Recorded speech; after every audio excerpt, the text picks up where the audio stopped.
சென்னையில் பாமகவின் 18வது வேளாண் நிழல் நிதிநிலை அறிக்கையை பாமக தலைவர் அன்புமணி வெளியிடுகிறார்.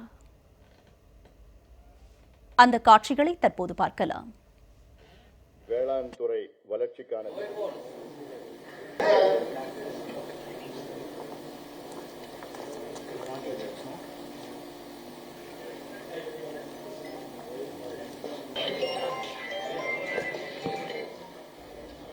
சென்னையில் பாமகவின் 18வது வேளாண் நிழல் நிதிநிலை அறிக்கையை பாமக தலைவர் அன்புமணி வெளியிடுகிறார். இதுகுறித்த கூடுதல் விவரங்களை செய்தியாளர் லாவண்யா நேரலையில் வழங்க கேட்கலாம். லாவண்யா, இது தொடர்பான விவரம் என்ன? பதிவு பண்ணுங்க.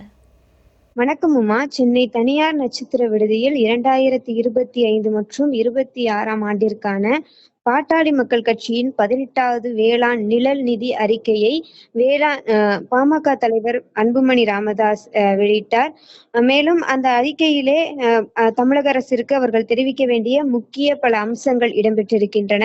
வேளாண் துறைக்கான நிதி ஒதுக்கீட்டில் ரூபாய் 12,500 கோடி உழவர்கள் மூலதன மானியத்திற்கு செலவிடப்படும் எனவும், அதே போல 2025-26ஆம் ஆண்டிற்கான பாட்டாளி மக்கள் கட்சியினுடைய அந்த அறிக்கையிலே குறிப்பிட்டுள்ள முக்கியமான ஒரு அம்சமாக வேளாண் கட்டமைப்பு, வேளாண் கல்வி மற்றும் ஆராய்ச்சி கட்டமைப்புகளை மேம்படுத்தும் திட்டங்களுக்கு ரூபாய் 22,500 கோடி செலவிடப்படும் என்றும், பயிர் காப்பீடு உள்ளிட்ட பிற திட்டங்களுக்கு ரூபாய் 30,000 கோடி செலவிடப்படும் என்றும், நிதிநிலை அறிக்கை மதிப்பில் 25% வேளாண் துறைக்கும், அதே போல வேளாண்மை மற்றும் நீர்ப்பாசனத்திற்காக ரூபாய் 85,000 கோடி ஒதுக்கப்பட்டுள்ள நிலையில் கால்நடைத்துறை, பால்வளத்துறை, மீன்வளத்துறை, கூட்டுறவுத்துறை, உணவுத்துறை, ஊரக வளர்ச்சித்துறை ஆகிய துறைகளில் வேளாண்மை சார்ந்த பணிகளை மேற்கொள்வதற்காக ரூபாய் 40,000 கோடி ஒதுக்கப்பட்டுள்ளது எனவும் அந்த அறிக்கையிலே ஒரு முக்கியமாக தெரிவிக்கப்பட்டிருக்கிறது. இது போல வேளாண்மை குறித்தான பல்வேறு தகவல்கள் அடங்கிய ஒரு அறிக்கையாக இது இருக்கிறது.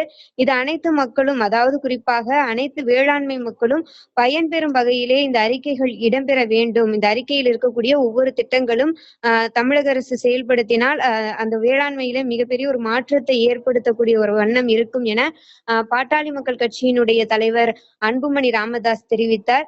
அதிலும் குறிப்பாக அந்த அறிக்கையினுடைய முக்கிய அம்சங்களாக ஒரு 115 அம்சங்கள் அதில் இடம்பெற்றிருக்கிறது. இந்த அம்சங்கள் அனைத்தும் தமிழக அரசினுடைய இந்த 5வது வேளாண் நிதிநிலை அறிக்கை, அதாவது இது போல செயல்படுத்தப்படும் என்றால் இது மிகப்பெரிய ஒரு மாற்றத்தை ஏற்படுத்தக்கூடிய ஒரு சூழலாக இருக்கும் என்றும் அவர் தெரிவித்தார். உங்களுடைய விரிவான விவரங்களுக்கு நன்றி லாவண்யா.